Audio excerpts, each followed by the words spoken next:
Oi, gente! Voltei pro canal e no vídeo de hoje eu vou falar um pouco sobre uma obra específica. Então eu vou falar sobre A República de Platão. Para começar, quem é Platão? Platão, ele era um grego, nasceu em Atenas, e ele era um matemático e filósofo que desenvolveu a teoria das ideias, a teoria das formas. Acho que vocês já devem ter ouvido, eu vou dar uma resumida na teoria das formas aqui, mas esse não é o foco do vídeo. Então, a teoria das formas, o que ela fala? Ela fala que existem dois mundos, o mundo sensível, ou o mundo dos sentidos, e o mundo inteligível, o mundo das ideias, ou o mundo das formas.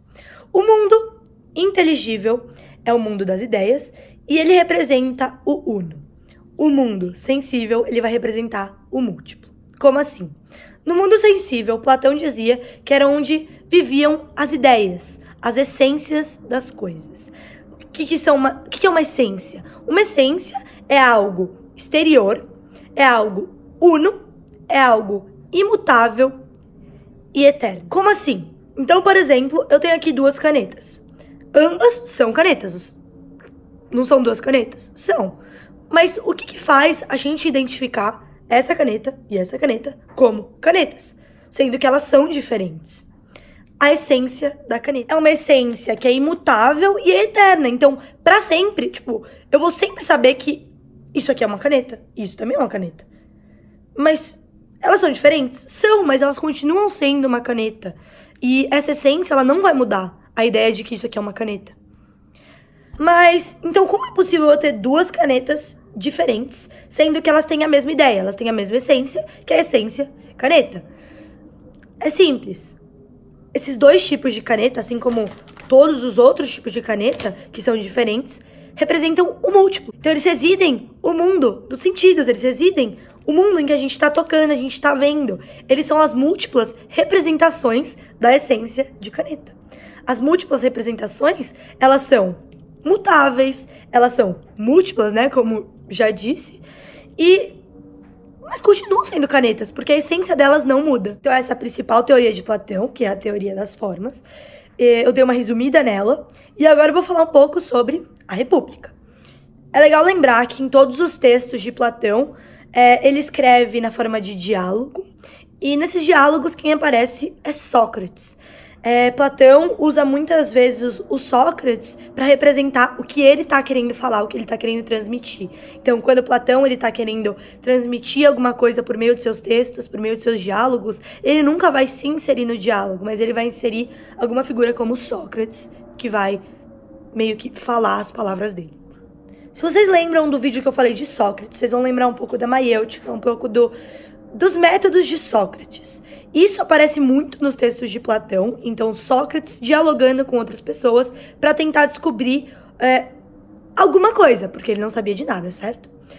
Na República, os diálogos eles vão se centralizar, então o diálogo vai ser sobre a justiça. Então, Sócrates quer saber uma definição de justiça. O que é justiça? Qual é a essência da justiça? Durante esse diálogo, Platão, ele escreve muito sobre diversos temas. Então, ele fala sobre política, ele fala sobre ética, e ele fala sobre a felicidade, a relação entre felicidade e justiça.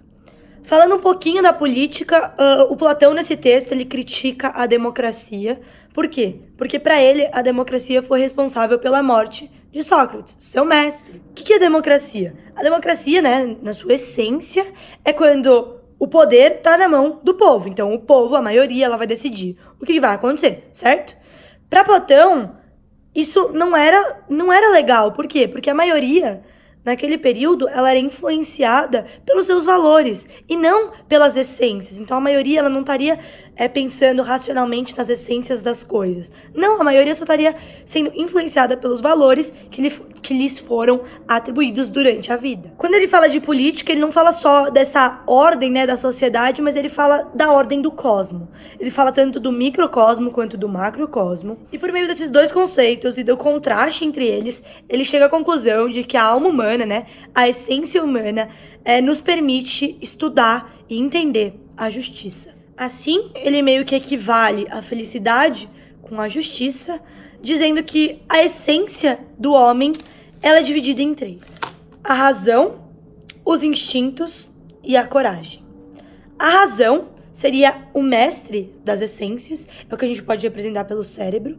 Então, a razão nada mais é que o pensamento racional, baseando-se nas essências das coisas, né? Não do... A coragem, ela fala sobre ambição, sobre os sentimentos. Então, logo, ela pode ser representada pelo coração. Então, o homem que vai atrás de suas paixões, esse é o homem corajoso. E os instintos, né, que são representados pelo estômago, eles são o desejo do homem. Então, tudo aquilo que lhe dá prazer imediato. Para entender melhor essas essências, Platão faz uma relação entre elas e a sociedade. Então, no topo da sociedade, ele coloca os filósofos. Por quê? O filósofo, né, o nome já diz que é alguém que ama a sabedoria. Então, é alguém que vai querer saber pelo saber. O filósofo, ele conhece as essências das coisas e, por isso, ele é guiado pela razão. Sendo guiado pela razão, ele conhece a felicidade. Conhecendo a felicidade, ele acaba conhecendo não só sua felicidade individual, mas a felicidade coletiva, uma vez que elas vivem juntas. Na camada intermediária, ele coloca os guerreiros, então aqueles que querem manter a ordem, né, da sociedade, e esses representariam a coragem. E por último, né, lá embaixo, a gente tem os fazendeiros. Para Platão, os fazendeiros, eles representam a última camada da sociedade. Por quê? Porque eles são guiados somente pelos instintos. Eles só trabalham com materiais, eles só querem o prazer imediato. Ao retratar a sociedade dessa maneira, Platão diz que para você ser feliz e depois, então, justo, você tem que ser guiado pela razão. Você pode ser guiado pela coragem, você pode ser guiado pelos instintos em algumas situações, mas a razão tem que estar em cima de tudo sempre. Por isso que ele sempre afirma que o filósofo é o homem mais feliz. Por quê? Porque ele ama saber, ele conhece as essências das coisas e pela razão ele usa essas essências para buscar a felicidade, não só dele, mas de todos. Agora que eu falei um pouco sobre os temas, né, que ele aborda durante esse texto, eu vou falar um pouco sobre o que ele afirma ser uma sociedade justa, sobre o que ele afirma ser a justiça. Uma sociedade justa seria a sociedade platônica. A sociedade platônica, ela representa a meritocracia verdadeira. Seria uma sociedade onde todos nascem iguais, todos estão no mesmo ponto de partida. Uma sociedade onde não há famílias. Por quê? Porque para Platão, a família, ela dá muitos valores às crianças. Então, eu acabei de nascer, ao longo da vida, eu vou adquirir os valores da minha família. É natural que isso aconteça. Para Platão, uma sociedade justa é uma sociedade que não tem família. Então, todos, eles nascem iguais e todos são criados pela sociedade. Assim, todos podem elevar, né, socialmente. O que para Platão, elevar socialmente, seria conhecer as essências, ser guiado pela razão. Então, como eu já disse, o topo da sociedade é composto pelos filósofos, então são as pessoas mais felizes, são as pessoas que amam saber. Então, para ele, uma sociedade justa seria uma sociedade onde tem essa meritocracia verdadeira, onde todos nascem iguais e por meio da educação, por meio da sociedade, né? Porque não vai ter família, não vai ter valores, por meio do conhecimento, eles podem elevar e se tornar filósofos.